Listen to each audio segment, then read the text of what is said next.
నమస్కారం. Welcome to JP news. సంక్షేమ పథకాల అమలులో ఆంధ్రప్రదేశ్ ప్రభుత్వం దేశంలో ముందంజలో ఉందని వెంకటగిరి ఎమ్మెల్యే కురుగొండ్ల రామకృష్ణ అన్నారు. రాష్ట్ర ప్రభుత్వం ఆర్థిక ఇబ్బందులు ఎదుర్కొంటున్న పేద ప్రజల సంక్షేమ పథకాలను యథావిధిగా అమలు చేస్తున్నట్లు ఎమ్మెల్యే రామకృష్ణ తెలిపారు. నేటి శుక్రవారం ఉదయం తమ పార్టీ కార్యాలయంలో 37 మందికి 15,52,000 రూపాయలు విలువైన సీఎం సహాయ నిధి చెక్కులను పంపిణీ చేశారు. ఈ సందర్భంగా ఎమ్మెల్యే మాట్లాడుతూ గత వైసీపీ ప్రభుత్వం సంక్షేమ పథకాలు నిలిపివేసి పేదలను తీవ్రంగా ఇబ్బంది పెట్టిందని విమర్శించారు. అయితే ప్రస్తుతం సీఎం నేతృత్వంలోని ప్రభుత్వం ఆర్థిక ప్రతికూల పరిస్థితుల్లోనూ ప్రజా సంక్షేమం కోసం కట్టుబడి ఉందని తెలిపారు. అర్హత గల ప్రతి ఒక్కరికి సీఎం సహాయ నిధి అందజేస్తున్నట్లు తెలిపారు. మహిళలకు బస్సుల్లో ఉచిత ప్రయాణ వసతి కల్పించడమే కాకుండా అన్ని వర్గాల సంక్షేమానికి అనేక పథకాలు అమలు జరుగుతున్నాయని అన్నారు. సంక్షేమ పథకాలు అమలులో ఆంధ్రప్రదేశ్ ప్రభుత్వం దేశంలోనే ముందంజలో ఉందని ఎమ్మెల్యే రామకృష్ణ పేర్కొన్నారు. ఈ కార్యక్రమంలో మాజీ AMC chairman CC Naidu, TDP పట్టణ అధ్యక్షులు సత్యనారాయణ, పప్పు చంద్రమౌళి రెడ్డి, కోటేశ్వర్ రెడ్డి, మాజీ పట్టణ అధ్యక్షుడు ఆనంద్ తదితరులు పాల్గొన్నారు. ఫ్యాషన్ అండ్ డిజైన్ లో భవిష్యత్తును కోరుకుంటున్నారా? National Institute of Fashion Technology pan India 2026 admissions are open. Online registration last date Jan 6. Entry exams Feb 8. Design, management, technology కోర్సుల్లో ప్రపంచ స్థాయి అవకాశాలు. ఇప్పుడే సంప్రదించండి nift.ac.in హైదరాబాద్.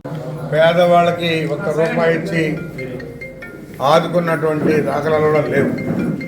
ఎవరైతే ఆరోగ్యం బాగలేదో వాళ్ళని కూడా పట్టించుకున్నటువంటి పరిస్థితి లేదు ఆ రోజు ప్రభుత్వం. ఈరోజు ఈ ప్రభుత్వంలో ఆర్థిక ఇబ్బందులు ఉన్నా, మరి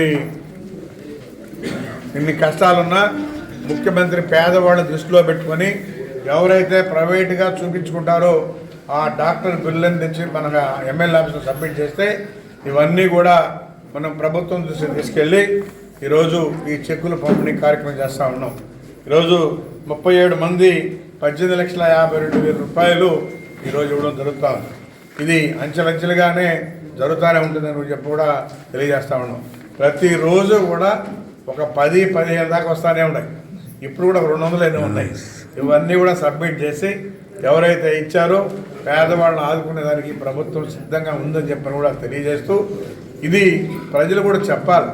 గతం కన్నా ఈ ప్రభుత్వం బాగుంది, చంద్రబాబు నాయుడు పరిపాలన బాగుంది అన్ని రకాలుగా.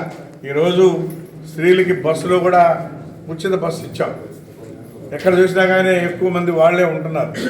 మగవాడికి సీట్లు కూడా లేకుండా ఇబ్బంది పడుతున్నా అయినా వీళ్ళు గతంలో ఏమైతే చెప్పాడో 6 పథకాలు అవి తప్పనిసరిగా అమలుపరిచి ఈరోజు ఈ ప్రభుత్వం చెప్పిన మాట నిలబెట్టుకొని ఈ కష్టాలు కూడా అన్నీ చేస్తుందని చెప్పని కూడా తెలియజేస్తూ, కాబట్టి ఈ ప్రభుత్వాన్ని కానీ చంద్రబాబు నాయుడు ముఖ్యమంత్రి కానీ ఎవరు కూడా మర్చిపోకూడదు, మీ దృష్టిలో కూడా చెప్పాలని చెప్పని కూడా తెలియజేస్తూ చదవచ్చు. విజయలక్ష్మి